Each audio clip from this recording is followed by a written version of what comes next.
semuanya, izinkan saya memperkenalkan diri. Perkenalkan, nama saya Ratna Mustika dengan nomor NPM 19210300429. Di sini, saya akan menyampaikan kesimpulan dari setiap kelompok yang sudah dipresentasikan oleh kelas H dalam jam mata kuliah arbitrase penyelesaian sengketa ES yang diampu oleh Ibu dosen Helma Maraliza SEI MESY. Berikut pemaparannya. Makalah kelompok 1 berjudul Pengantar Hukum Arbitrase dan Penyelesaian Sengketa. Di Indonesia, arbitrase sudah dikenal oleh masyarakat sebagai salah satu alternatif penyelesaian sengketa melalui jalur non-litigasi. Arbitrase adalah cara penyelesaian suatu sengketa perdata di luar peradilan umum yang didasarkan pada perjanjian arbitrase yang dibuat secara tertulis oleh para pihak yang bersengketa. Poin penting yang membedakan pengadilan dan arbitrase adalah bila jalur pengadilan menggunakan satu peradilan permanen atau standing court, sedangkan arbitrase menggunakan forum tribunal yang dibentuk khusus untuk kegiatan tersebut. Dalam arbitrase, arbitrator bertindak sebagai hakim dalam mahkamah arbitrase, sebagaimana hakim permanen, walaupun hanya untuk kasus yang ditangani. Adapun putusan arbitrase bersifat final dan mempunyai kekuatan hukum tetap dan mengikat para pihak. Yang dimaksud dengan bersifat final adalah bahwa putusan arbitrase tidak dapat diajukan banding, kasasi, atau peninjauan kembali.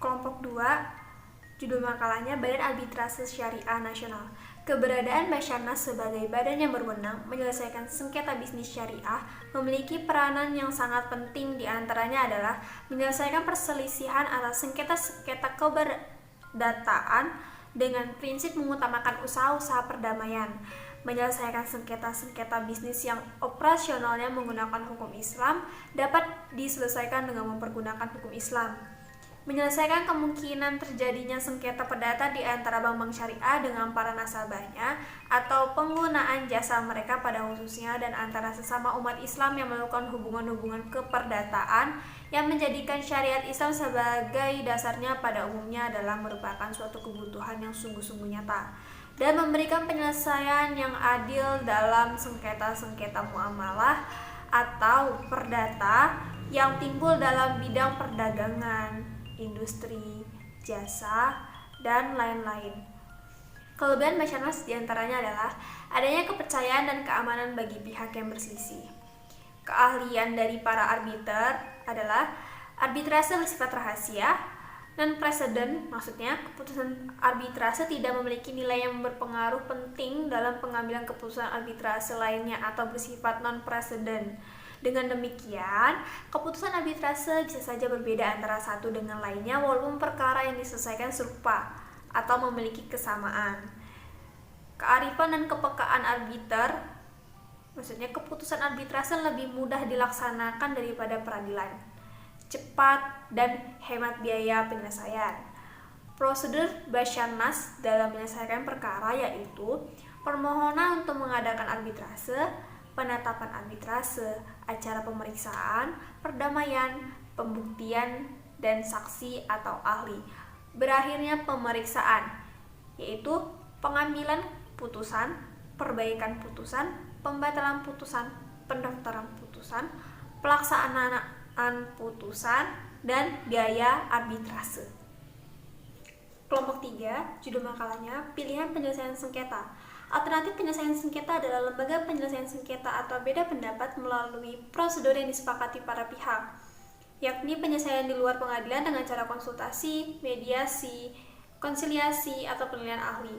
Menurut pasal 1 angka 10 Undang-Undang Nomor 30 Tahun 1999 tentang arbitrase dan alternatif penyelesaian sengketa menjelaskan bahwa penyelesaian sengketa di luar peradilan atau ADR lebih menguntungkan daripada penyelesaian sengketa melalui jalur peradilan.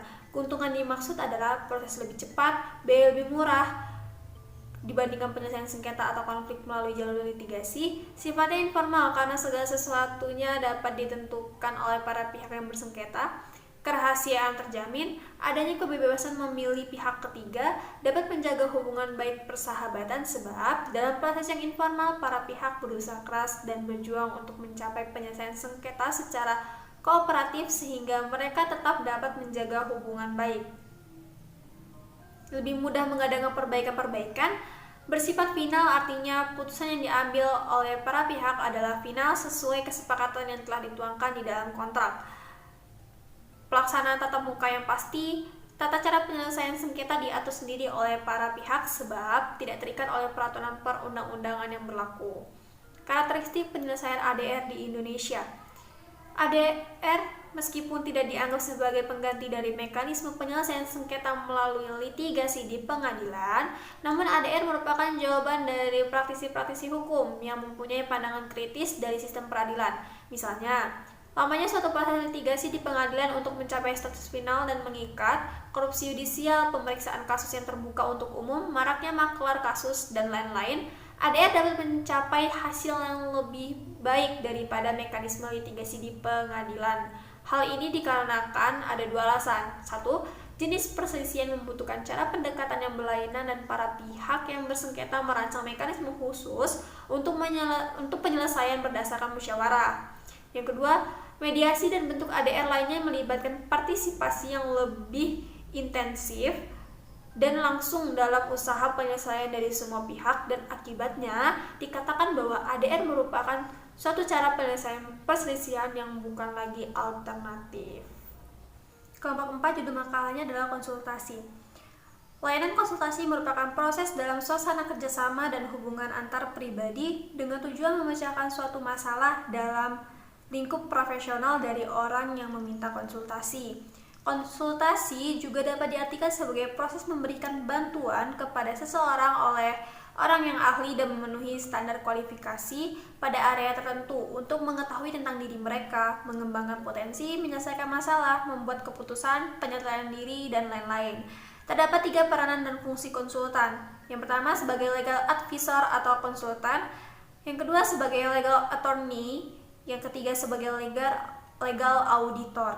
Dalam konsultasi ada 7 tahapan, yaitu prakontra, 2 kontra dan eksplorasi hubungan, yang ketiga ada kontrak, yang keempat ada identifikasi masalah, yang kelima ada analisis masalah, yang keenam ada umpan balik dan perencanaan, yang ketujuh ada penerapan rencana, yang kedelapan ada evaluasi rencana, dan yang terakhir ada kesimpulan dan pengakhiran hubungan. Kelompok 5 judul makalahnya adalah negosiasi. Negosiasi adalah sarana bagi pihak-pihak yang bersengketa untuk mendiskusikan penyelesaiannya tanpa keterlibatan pihak ketiga. Menurut KBBI, negosiasi diartikan sebagai penyelesaian sengketa secara damai melalui perundingan antara pihak-pihak yang bersengketa. Melalui negosiasi, para pihak yang bersengketa dapat melakukan suatu proses penjajakan kembali akan hak dan kewajiban para pihak yang bersengketa dengan suatu situasi yang sama-sama menguntungkan, dengan melepaskan atau memberikan kelonggaran atas hak-hak tertentu berdasarkan pada asas timbal balik. Kesepakatan yang telah dicapai kemudian dituangkan secara tertulis untuk ditandatangani dan dilaksanakan oleh para pihak. Tahapan dalam proses negosiasi yaitu 1. Tahapan pranegosiasi adalah kegiatan yang dilakukan bersifat internal tanpa melibatkan pihak ketiga untuk menyiapkan materi negosiasi secara matang. Yang kedua, tahapan negosiasi adalah tahapan yang sesungguhnya dilakukan di mana para pihak berhadapan langsung duduk bersama di meja perundingan. Yang ketiga, tahap penandatanganan akta kesepakatan oleh para pihak atau wakilnya yang sah sebagai penutupan proses negosiasi. Yang keempat, tahap pelaksanaan akta perdamaian. Pelaksanaan akta perdamaian pengaturannya dapat dilihat dalam UU Nomor 30 Tahun 1999, Pasal 6 Ayat 7 dan Ayat 8. Ayat 7 bunyinya kesepakatan penyelesaian sengketa atau beda pendapat secara tertulis adalah final dan mengikat para pihak untuk dilaksanakan dengan etikat baik serta wajib didaftarkan di pengadilan negeri dalam waktu paling lama 30 hari sejak penandatanganan. Ayat 8 bunyinya kesepakatan penyelesaian sengketa atau beda pendapat yang sebagaimana dimaksud dalam ayat 7 wajib selesai dilaksanakan dalam waktu paling lama 30 hari sejak pendaftaran. Namun proses negosiasi ini dalam penyelesaian sengketa terdapat beberapa kelemahan. Yang pertama ialah ketika kedudukan para pihak yang tidak seimbang, pihak yang kuat akan menekan pihak yang lemah. Yang kedua ialah proses berlangsungnya negosiasi seringkali lambat dan bisa memakan waktu yang lama. Yang ketiga ialah ketika suatu pihak yang terlalu keras dengan pendiriannya sehingga cukup sulit untuk mendapatkan penyelesaian yang sesuai. Makalah kelompok 6 judulnya adalah mediasi. Mediasi adalah suatu proses damai di mana para pihak yang bersengketa menyerahkan penyelesaiannya kepada mediator untuk mencapai hasil akhir yang adil, tanpa membuang biaya yang terlalu besar, akan tetapi tetap efektif dan diterima sepenuhnya oleh kedua belah pihak yang bersengketa secara sukarela. Kemudian, peran dan fungsi mediator dalam menyelesaikan suatu sengketa sangat berat. Oleh karena itu, tidak semua orang bisa menjadi mediator. Mediator harus mempunyai kemampuan mencari sumber masalah pokok yang menyebabkan persengketaan di antara para pihak. Tipologi mediator menurut Moore dalam bukunya Christopher mengatakan mediator dapat dibedakan menjadi 3 tipologi. Yang satu, social network, authoritative mediators, independent mediator. Selanjutnya, tahapan-tahapan mediasi ada 2, yaitu tahapan pramediasi dan tahapan proses mediasi. Kelompok 7, judul makalahnya adalah konsiliasi. Konsiliasi merupakan proses dari suatu penyelidikan tentang fakta-fakta di mana para pihak dapat menerima atau menolak usulan rekomendasi resmi yang telah dirumuskan oleh badan independen.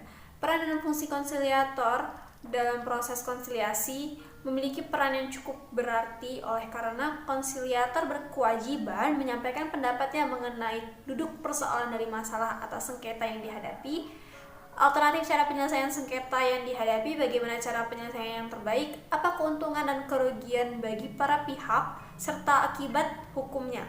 Meskipun konsiliator memiliki hak dan kewenangan untuk menyampaikan pendapatnya secara terbuka dan tidak memihak kepada salah satu pihak dalam sengketa, konsiliator tidak berhak untuk membuat putusan dalam sengketa untuk dan atas nama para pihak. Jadi, dalam hal ini pun sebenarnya konsiliator pasif proses konsiliasi ini. Semua hasil akhir dalam proses konsiliasi ini akan diambil sepenuhnya oleh pihak dalam sengketa yang dituangkan dalam bentuk kesepakatan di antara mereka. Tahapan-tahapan dalam proses konsiliasi. Yang pertama, konsiliator menjalankan tugasnya setelah para pihak mengajukan permintaan secara tertulis. Yang kedua, dalam jangka waktu paling lambat 7 hari setelah penerimaan pengajuan, konsiliator harus mengadakan penelitian tentang duduknya perkara dan selamat-lambatnya pada hari ke-8 harus sudah dilaksanakan sidang konsiliasi pertama. Yang ketiga, konsiliator dapat memanggil saksi. Dan yang keempat, apabila para pihak mencapai kesepakatan, maka dibuatlah perjanjian bersama yang disaksikan oleh konsiliator, lalu didaftarkan di Pengadilan Hubungan Industrial pada Pengadilan Negeri di wilayah hukum pihak-pihak mengadakan perjanjian bersama. Kelompok 8, judul makalahnya adalah pendapat hukum. Legal opinion atau pendapat hukum adalah salah satu peran pekerja hukum dengan memberikan konsultasi hukum, yaitu memberikan pendapat hukumnya, baik digunakan untuk menghindari timbulnya sengketa maupun untuk penyelesaian sengketa, baik secara lisan maupun tertulis untuk orang yang membutuhkan, klien. Langkah-langkah penyusunan legal opinion. Yang pertama, identifikasi fakta hukumnya, lalu identifikasi masalah hukum atau legal issue, inventarisasi aturan sebagai dasar hukum analisis, buat analisis hukumnya, lalu buat kesimpulan. Legal opinion sangat diperlukan sebagai bahan pertimbangan bagi para pihak yang berkepentingan dan sedang mengalami permasalahan hukum, agar dapat membuat dan mengambil suatu keputusan atau tindakan yang tepat berkenaan dengan masalah yang dihadapi. Legal opinion memiliki kedudukan penting, yaitu sebagai dasar pemikiran yang diungkapkan oleh para sarjana dan ahli hukum dalam hal perkembangan hukum. Pendapat hukum atau legal opinion dari para pakar tersebut dirangkum untuk dijadikan suatu acuan baru bagi perkembangan hukum. Dapat juga berupa kritikan terhadap suatu kebijakan dengan maksud memberikan saran atau masukan agar memiliki kekuatan hukum tetap. Pendapat hukum ini harus memuat dalam suatu putusan hakim. Artinya, legal opinion merupakan sumber hukum yang bisa dikategorikan sebagai doktrin dan akan mempunyai kekuatan hukum mengikat jika sudah menjadi putusan hakim. Kelompok 9, judul makalahnya adalah eksekusi putusan arbitrase dan ADR. Menurut Subekti, pengertian eksekusi atau pelaksanaan putusan mengandung arti bahwa pihak yang dikalahkan tidak mau melaksanakan putusan tersebut secara sukarela, sehingga putusan itu harus dipaksakan padanya dengan bantuan kekuatan hukum. Dengan kekuatan hukum ini dimaksudkan pada polisi, kalau perlu polisi militer, angkatan bersenjata. Saat lembaga arbitrase ingin melakukan eksekusi, tidak serta-merta melakukan eksekusi itu sendiri, melainkan dilakukan oleh pengadilan. Karena lembaga arbitrase tidak memiliki perangkat eksekusi seperti yang dimiliki oleh pengadilan, maka dari itu apabila kedua belah pihak yang bersengketa tidak menerima keputusan dari seorang arbiter, maka langkah selanjutnya yang akan dilakukan oleh lembaga arbitrase adalah melimpahkan keputusan arbitrase tersebut kepada pengadilan dengan cara mendaftarkan putusan arbitrase ke pengadilan negeri. Oke, itulah tadi kesimpulan dari 9 materi yang saya buat sendiri yang mungkin masih banyak kekurangan. Untuk itu saya minta maaf karena saya juga masih mahasiswa yang masih harus banyak belajar. Untuk teman-teman yang sudah menonton dan klik tombol like, terima kasih sedalam-dalamnya karena yang kalian lakukan ini akan sangat-sangat membantu saya dalam memenuhi tugas ini. Sekian dan terima kasih sekali lagi. Sampai jumpa di tugas selanjutnya. Saya akhiri. Wassalamualaikum warahmatullahi wabarakatuh.